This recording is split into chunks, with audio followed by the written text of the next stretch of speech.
ഇരിക്കും. അമ്മൂമ്മ പ്രശ്നം ഉണ്ടാക്കുമെന്ന് മോൻ ആരോടും പറയരുത് കേട്ടോ. കേൾക്കുമ്പോ എല്ലാവർക്കും വിഷമാവും. ഇവിടുത്തെ വിശേഷങ്ങൾ ആരെങ്കിലുമൊക്കെ ചോദിച്ചാ നല്ല സ്നേഹമാണ്, ജ്യോതിക്കും മോനും ഒക്കെ ഇവിടെ നല്ല സന്തോഷമാണെന്നേ പറയാവൂ.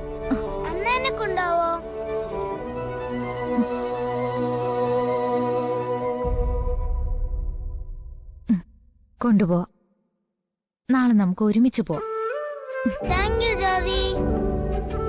ജ്യോതിയോട് എനിക്ക് ദേഷ്യമൊന്നുമില്ല കേട്ടോ. അമ്മയ്ക്കറിയാം മോൻ ഒരുപാട് സങ്കടങ്ങളൊക്കെ ഒളിപ്പിച്ചു വെക്കുന്നുണ്ടെന്ന്. മനു വരട്ടെ, മോന്റെ എല്ലാ സങ്കടങ്ങളും മനു മാറ്റിത്തരും. നാളെ നമുക്ക് നേരത്തെ പോവാം. താങ്ക്സ് ജ്യോതി.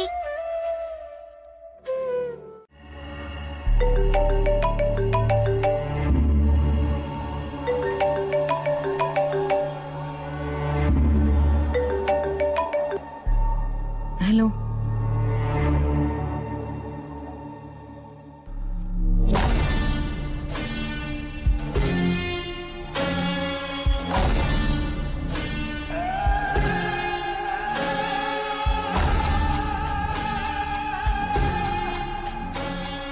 ആ ശരി, ഞാൻ നോക്കാം.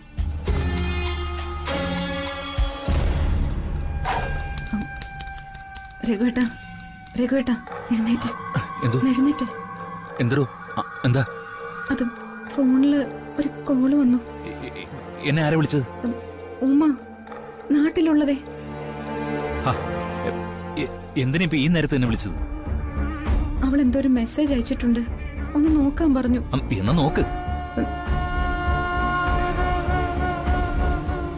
ഇവിടെ ഒട്ടും റേഞ്ച് ഇല്ല, നമുക്ക് പുറത്തു പോയി നോക്കാം.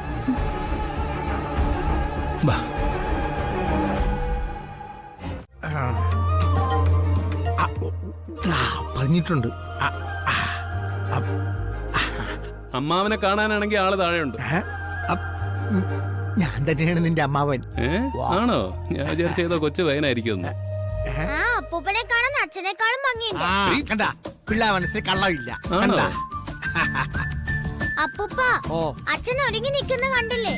എന്തെങ്കിലും ഭംഗിയുണ്ടോ? അയ്യേ. എന്തായാലും കഥകളിയിലെ കരിവേഷമൊന്നും അല്ല. എടി, ഇതിനേക്കാൾ ഭംഗിയുള്ള ഒരു അച്ഛനെ നീ വേറെ കണ്ടുപിടിക്കേണ്ടി വരും. അച്ഛാ, ആ മുടി ഒന്ന് മാറ്റി ചീവിയേ. എന്നിട്ട് ആ ഷർട്ടിന്റെ കൈ ഒന്ന് നേരിട്ടേ. പിന്നല്ലാതെ. ഇവിടെ ഉണ്ടായിരുന്ന സ്പ്രേ എവിടെ? കുടുംബത്തിലെ കാരണവര് പറയണതേ നീ അങ്ങ് അനുസരിച്ചോളണം.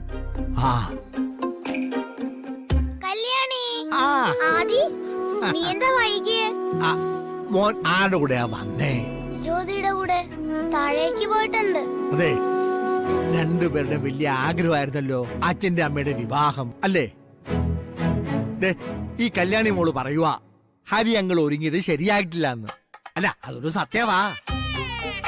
അപ്പം എന്തായാലും രണ്ടുപേരും കൂടി ഒന്ന് ഹരി അങ്കിളിനെ ഒന്ന് ശരിയാക്കിക്കേ. എന്താ അമ്മാവി പറഞ്ഞു കൊടുക്കുന്നേ? പിള്ളേര് പറയുന്നുള്ളൂ, നിന്നോട്.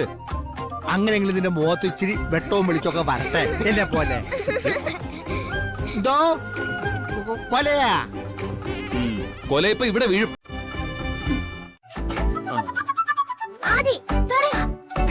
തുടങ്ങാം.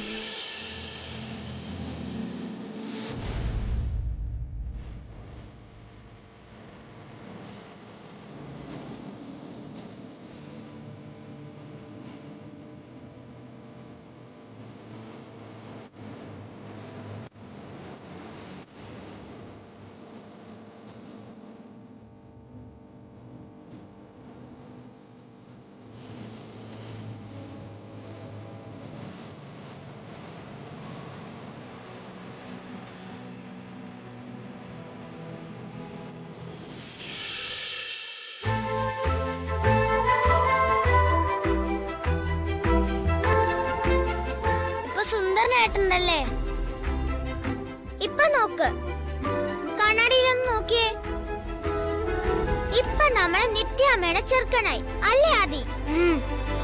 പിന്നെ ഈ ഹരിയങ്കള് ഇപ്പൊ ചുള്ളനല്ലേ? ഇതിനൊക്കെ ഞാൻ പകരം വീട്ടുന്നുണ്ട്. കുറെ കാലം കഴിയുമ്പോ നിങ്ങളുടെയൊക്കെ കല്യാണം വരുമല്ലോ. ആ എന്നാ എന്റെ പകരം വീട്ടില്. അത് അന്ന് അച്ഛൻ പകരം വീട്ടിക്കോ. പക്ഷേ ഇന്ന് ഞാനും ആദ്യം പറയണ കേൾക്കണം. ആ ശരി, ഇന്നത്തെ ദിവസം നിങ്ങൾ രണ്ടുപേർക്കുമായിട്ട് വിട്ടു തന്നിരിക്കുന്നു. പോവാം. വാ. വാ.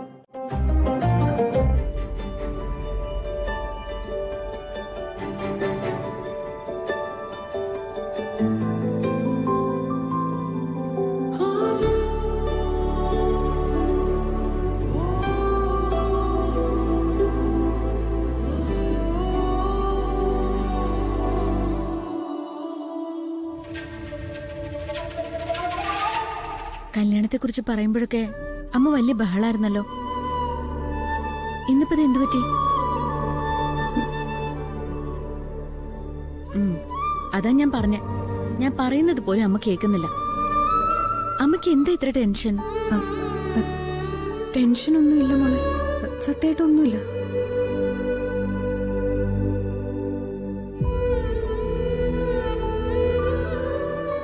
അമ്മേ, അമ്മേ, അമ്മേ, അമ്മേ. ജ്യോതി വന്നു തോന്നുന്നു. ഞാനൊന്ന് നോക്കിയിട്ട് ഇതാ വരുന്നു.